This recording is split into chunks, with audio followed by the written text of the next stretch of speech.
Good morning, class 10 students. I welcome you all on this virtual digital learning platform provided by Jagriti Classes.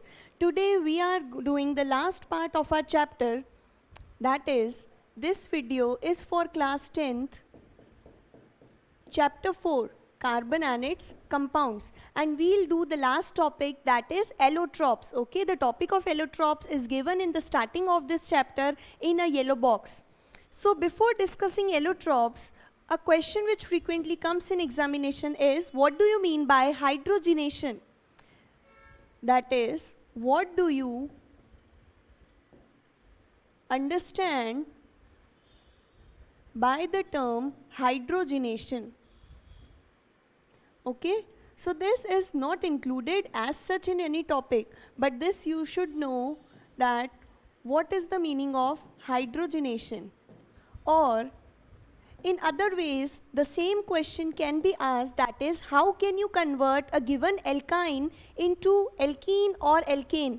That is, if you are going from the complex molecules alkyne or alkene and you want to form an alkane, how can you do that? So in other ways, the question, this similar question, that is, both the questions will have the same answers. But the question can be asked in a way that provide a method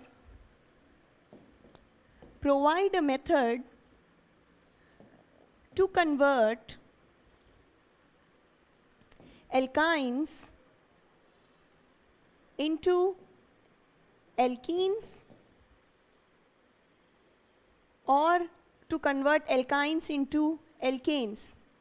That is, in short, if I write this question, this is about the conversion of alkynes into the simplest form, that is alkene, or the conversion of alkenes to alkanes can be asked, or you can be asked that how you can convert alkynes directly into alkanes. Any conversion regarding this, that is, if you are moving from complex molecules, complex in the sense I am talking that alkynes, as you all know, is a triple bonded molecule, whereas alkene has a double bond. Alkanes are the simple molecules which only contain single bonded groups, that is, the carbons and hydrogens are bonded through this single covalent bond. So whenever you are asked the conversion of alkynes to alkene or alkenes to alkane, or you may be asked the direct conversion, how can you convert directly these alkynes into alkanes? So you cannot do this directly.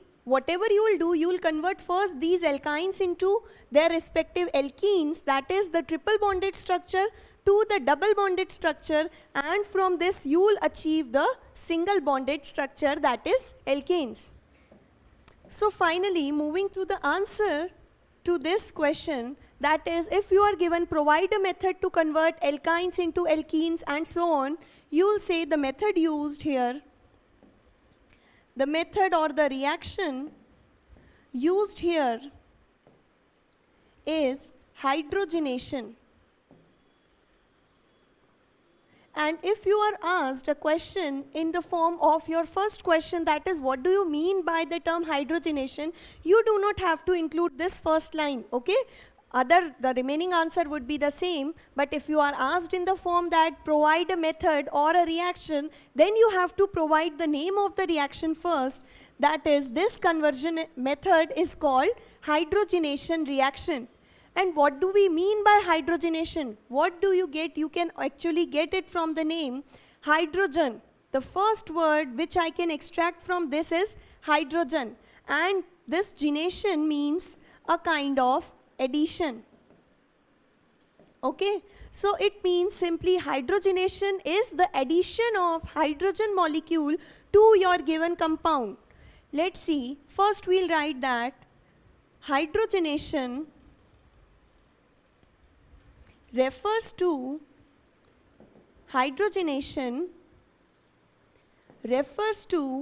a process in which hydrogen is added. Okay, so addition of hydrogen is called hydrogenation reaction or hydrogenation mechanism. So hydrogenation refers to a process in which hydrogen is added to the respective compound. to the respective compound, that is to the compound which has been provided to you. That is, if you are provided with alkynes in the question, you will write hydrogenation refers to a process in which hydrogen is added. What we are adding? Hydrogen gas or H2 molecule. So in this, hydrogen is added to the respective given compound or to the respective given molecule. Now if we say how does this mechanism of hydrogenation occurs? So for this, let's take a simple alkene, and this molecule of alkene will be named as what? Because you have 2 carbons, then the prefix used will be eth. And triple bonded alkene. For alkyne, triple bonded, that is alkynes, not alkene, sorry, it is alkyne. So what suffix do you use? You use the suffix to be YNE, that is the suffix of alkynes. So the name for this compound or this molecule would be ethyne. And this same molecule commonly, that is the common name given to this compound, is acetylene. Okay, so now we are not talking about common names. We say that this molecule which we are provided with is a triple bonded molecule, that is, it is an alkyne.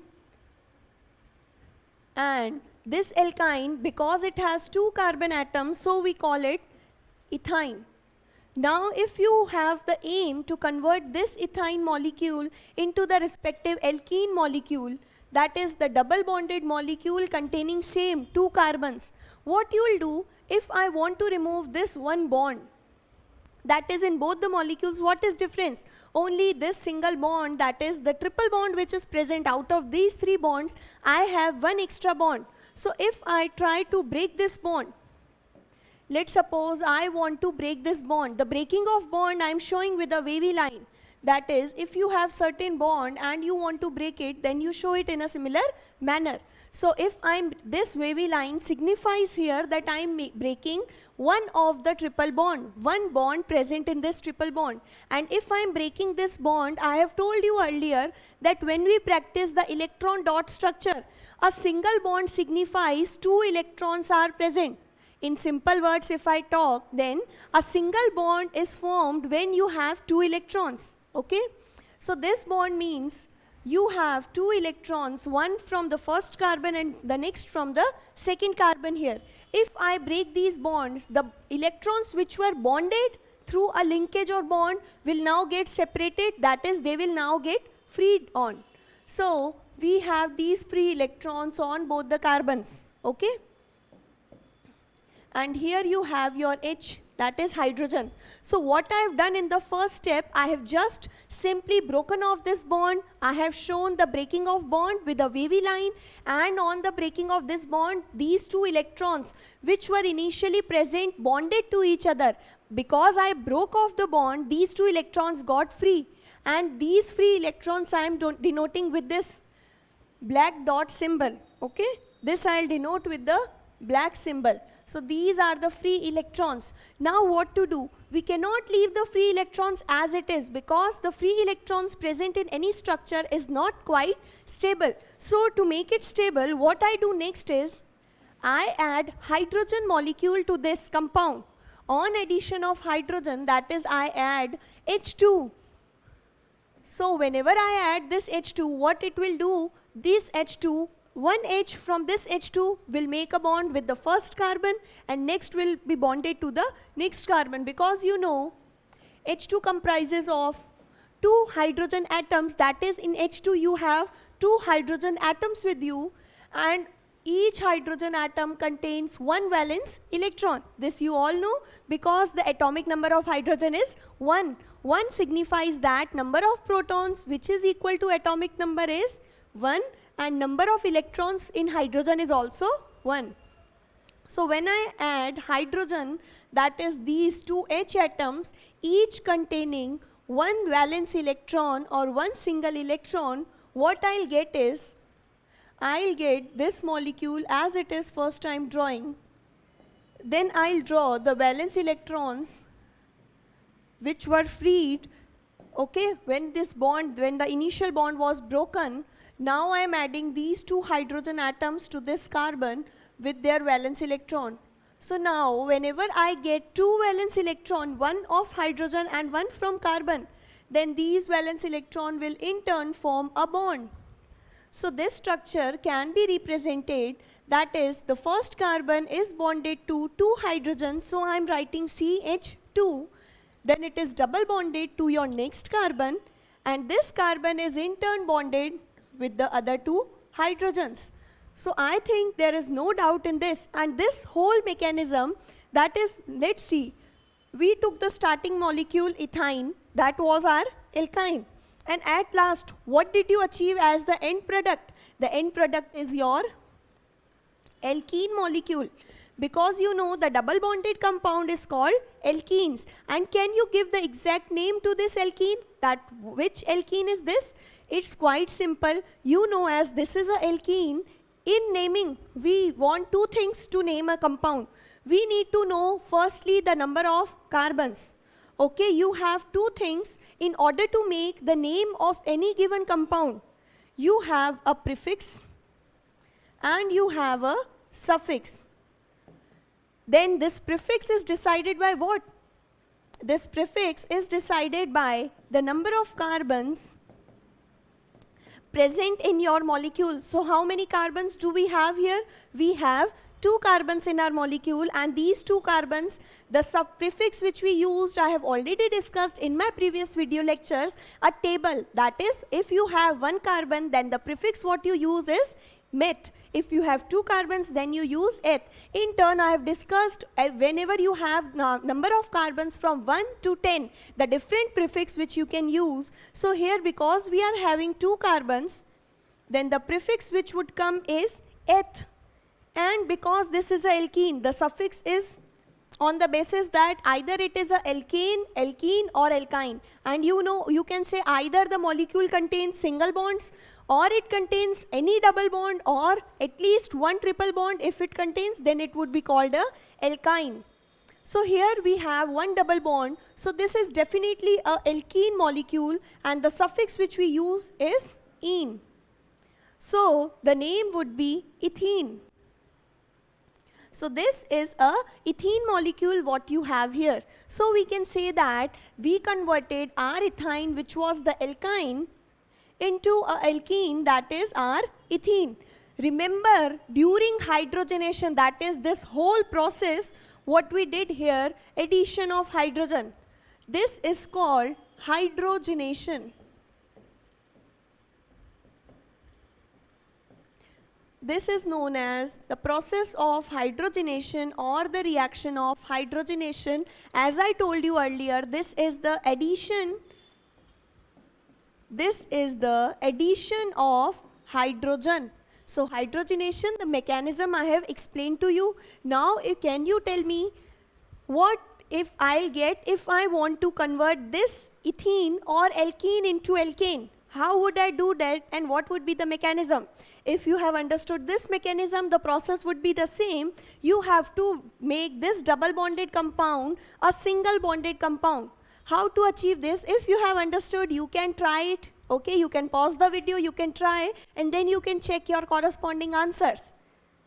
Now, let's start the conversion of this alkene into alkane. Now I have been given the starting material as alkene, that is ethene.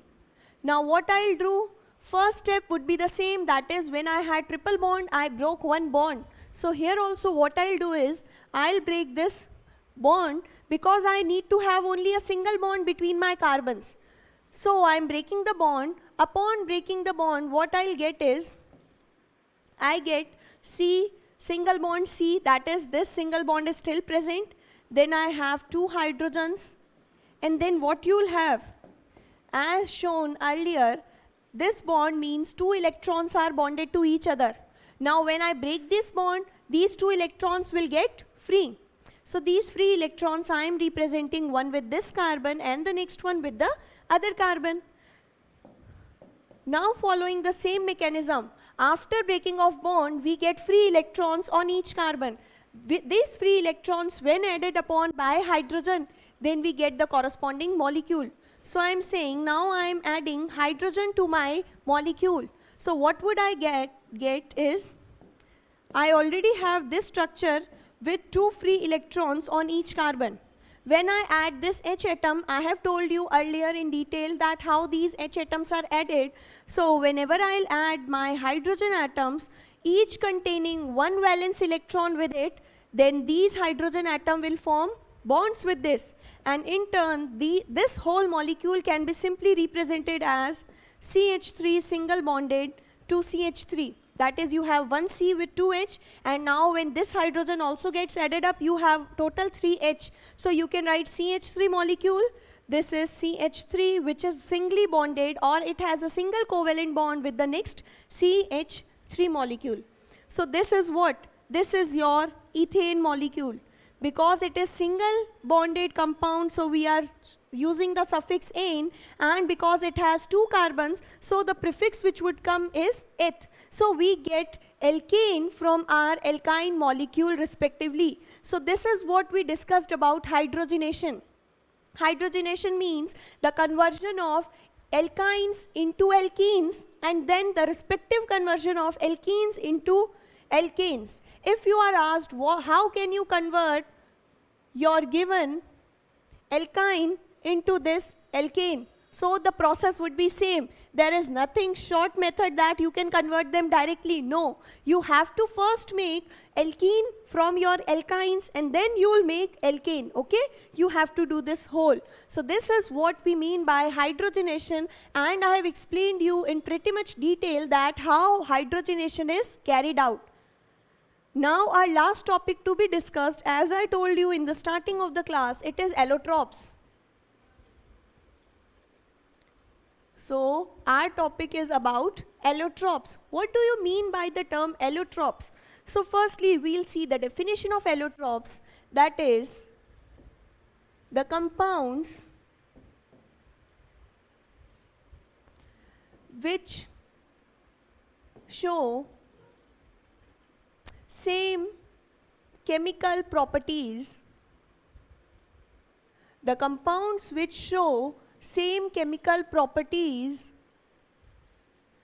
but different physical properties, okay? But they have different physical properties. So such are known as allotropes. So this is what you mean by the term allotropes. Allotropes is that when one element occurs in different forms, okay? You can say the compounds, or better you can say the elements, the element which can exist in different forms, in different ways, and this element shows same chemical properties but different physical properties. Such elements are called allotropes. And so we'll write such different forms,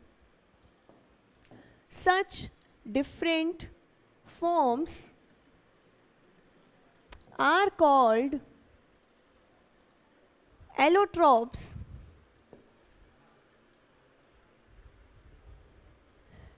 And this phenomenon, okay, this process of showing different composition, different physical properties, and this phenomenon is called allotropy. So this is what you mean by the term allotropes and allotropy. The process, that is, or we can say when elements exist in different physical forms but they are made up of, they show same chemical properties. Why so? Because chemical properties is based on the chemical composition, okay? These chemical properties depend upon their composition, that is, they are made up of what element. But when they are made up of the same element, that is, they have same chemical properties but different physical properties. Physical properties we have discussed in our introductory lectures, okay? So what do you mean by physical properties? Physical properties means the properties which you can distinguish or differentiate on seeing or on tasting and touching, etc. That is the color, smell, these are called the physical properties. So elements which have same chemical properties but different physical properties, these elements, that is these different forms of that element, are called allotropes. This is allotropes, and this phenomena to exist in different forms, it is called allotropy. So this was the definition. Now you have to study about the allotropes of carbon. That is, you have different allotropes of carbon with you, and these allotropes of carbon can be classified into two parts. Allotropes of carbon now we are dealing with. These allotropes of carbon can be classified into two parts. That is, you have crystalline allotropes, or you may have amorphous allotropes. The word crystalline here means, that is, allotropes which have a particular fixed shape. They have a fixed geometry. Those things are called crystalline in nature. That is, they exist in the form of crystals. Crystals are what? When solids are found in definite shape or definite geometry, it is called crystalline. And amorphous means when they do not have a fixed shape. They don't have a fixed shape. Such solids are called amorphous solids. So the allotropes of carbon which are crystalline in nature, they are graphite. Then this next one is diamond. And the third allotrope is quite interesting. It is known as Buckminster fullerene. So these are the three crystalline allotropes of carbon. Now talking about the amorphous allotropes, you have carbon as coal. I hope you already have seen coal. So coal does not have any fixed shape. You can't say that coal is rectangular or spherical. It can be in any shape. So coal, then next comes your coke. The next one, which is very popular nowadays, is your charcoal. It is present in many cosmetics. So these are the allotropes of carbon. That is, everything, all these 6 allotropes are made up of carbon. So because all of these are made up of carbon, so they'll show the same chemical properties that carbon can show. But because these elements show different physical properties, that is, they have different shape, color, they have different uses, so these are called allotropes. And according to your NCERT, you have to study only these crystalline allotropes. You do not have to study the amorphous allotropes. It is not mentioned in your books. So what we'll deal with, I have just told you the basic classification, that is, what do you mean by allotropes, what do you mean by the term allotropy, and then the different kinds of allotropes. But now we'll study in detail only these 3 allotropes, that is, graphite, diamond, and Buckminster fullerene. We'll not go in detail of these allotropes. You should know by name, yes, amorphous allotropes of carbon also exist in nature, which are coal, coke, charcoal, etc. Now starting with the allotropes, that is the crystalline allotropes, but I'll call them allotropes. So now starting with the allotropes of carbon, the first allotrope of carbon which we'll deal with is diamond. And I know everyone is quite fond of diamonds, and everyone know what do you mean by diamond. So first point would be, it is a crystalline allotrope.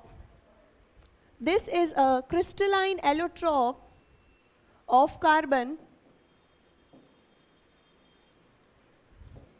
Then the second point would be, diamond is the hardest substance known to us. So it is the hardest substance known. Okay, this topic is theoretical, everything you have to learn it, but I'm just explaining in the form of points, so that would be easier to make notes and easier to learn, because it is given in a form of huge paragraph in your books. So we are just doing the theoretical topic in the form of different points. So diamond, it is a crystalline allotrope of carbon. Next is what? it is the hardest substance known to us. The third point would be, in the structure of diamond, each carbon atom, this C here represents carbon. So each carbon atom is bonded to 4 neighboring carbon atoms, 4 neighboring carbon atoms through a single covalent bond. Through a single covalent bond. That is, in diamond, we only have a single covalent bond. No double and triple bonds are present in diamond. So you can say that it is a type of alkane. So each carbon atom is bonded to 4 neighboring carbon atoms through single covalent bonds. Okay, this is what, if we study the 3-dimensional structure of diamond, then we'll get that each carbon in diamond is bonded to neighboring carbon atoms by means of 4 covalent bonds. Then the next point is, diamond forms a 3-dimensional network. Okay, that is, it is present in the form of 3D crystal or 3D network. So we can say that diamond is present in the form of 3D network. Now we can synthesize diamond also. Diamond occurs naturally, but to synthesize diamond, we can write it is artificially synthesized. Artificially made or artificially synthesized means made in industries, factories or your labs. So it is artificially made by subjecting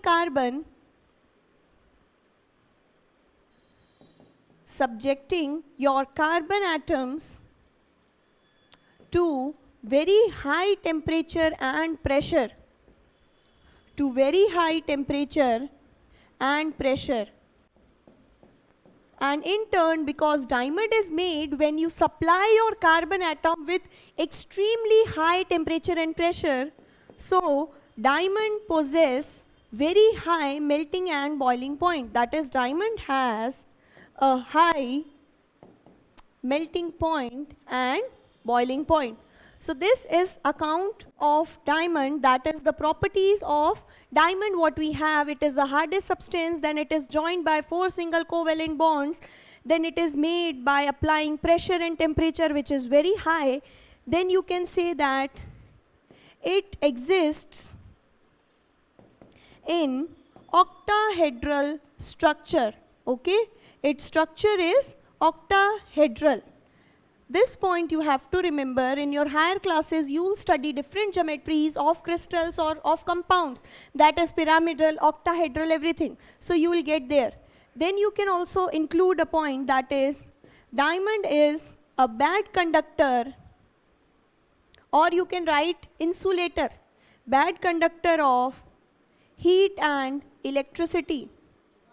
So diamond is a insulator or bad conductor of heat and electricity. Next, which point you can write that it is the hardest substance. Then diamond is insoluble in almost all the solvents, or you can write in many solvents, diamond remains insoluble. And the next point which you can include is, it is transparent in nature. So what we have, our diamond is transparent in nature. And you can include one more point in this point itself. It is transparent and lustrous. Okay, that is, diamond possess bright shine on its surface. Then the diamonds which we make artificially, that is, we can artificially make diamonds by subjecting these carbon to high temperature and pressure. But the thing is that artificially made diamonds are small. They are comparatively smaller in size compared to natural diamonds. So they are smaller if we compare them to the naturally occurring diamonds as compared to natural diamonds. So these all properties are shown by diamond. I hope this is well clear that what do you mean by diamond? Diamond is an allotrope of carbon. Then we have certain properties of diamond.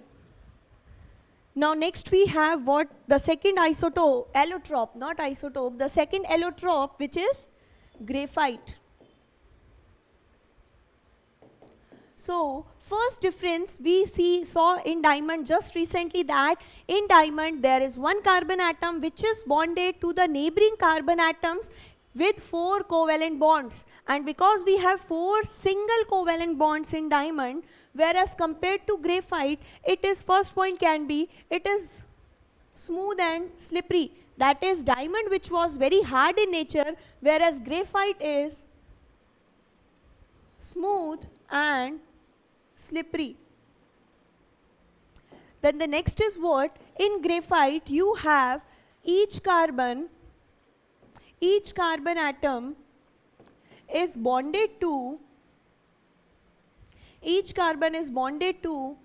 neighboring 3 carbon atoms. Okay, each carbon is bonded to neighboring 3 carbon atoms. Neighboring only 3, whereas diamond was bonded to neighboring 4 carbon atoms, 3 carbon atoms. And because it is bonded only with these 3 carbon atoms, so to balance its valency, each carbon atom forms 1 double bond and 3 or 2 single bonds. Because you know, in one carbon atom you have to satisfy 4 valencies. For this carbon atom in diamond all were single bonds. Now in graphite we have 1 double bond. That is, if 1 double bond is present, then the next bonds would be only single bonds. So we have 4 bonds in which 1 is double bond and the remaining 2 function as your single bonds. So this is what the structure of graphite is. Now the next point is graphite is not as hard as diamond, because I have already mentioned it is smooth and slippery in nature. Then graphite is arranged, it exists in the form of hexagonal layers. It exists in form of hexagonal layers. Hexagonal means in which 6 carbons are attached. And these layers slip one on the other. These layers, these hexagonal layers, the hexagonal array is present one above the other. That is, one layer is stacked upon the other layer, and so we say because both the layers have intermediate, that is, they have weak bonding, so graphite is not hard and one layer can slip over the other, is present in form of layers. So we have the hexagonal array is present in form of layers one above the other. One above the other. And this is the only reason why graphite is smooth and slippery, that is, graphite is smooth as compared to diamond. Then you can say that graphite is generally black in color, and as diamond was transparent, this graphite has a opaque nature. Graphite is not transparent, graphite is opaque, but graphite is good conductor of heat and electricity. So these are more differentiating points by which we can differentiate between the different isotopes. Okay, so we have done that it exists in the form of hexagonal layer, or you can write it exists in the form of hexagonal crystals. And I think the remaining points are quite clear to you. That is the differentiating points between diamond and graphite. Now the last allotrope what we have is, it is called Buckminster fullerenes.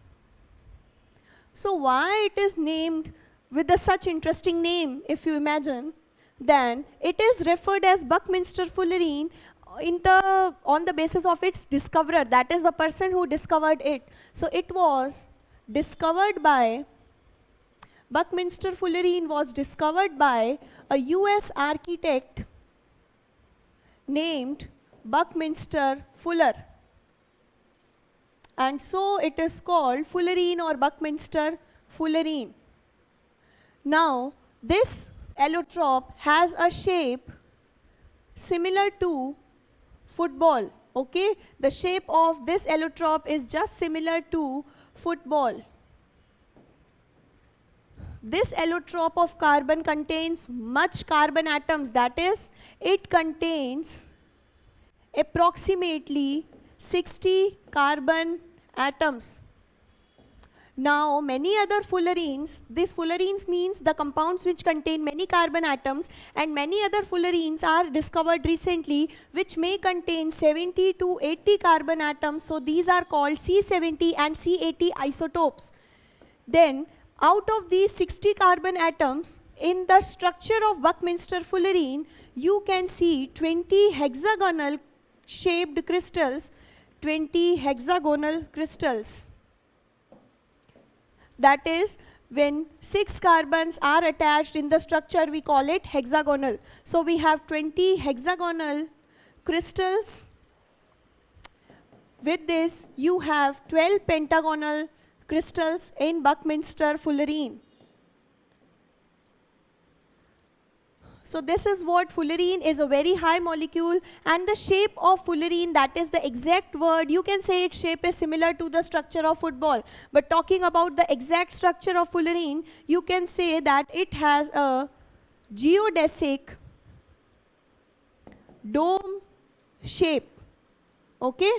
Or you can say it has a icosahedron shape.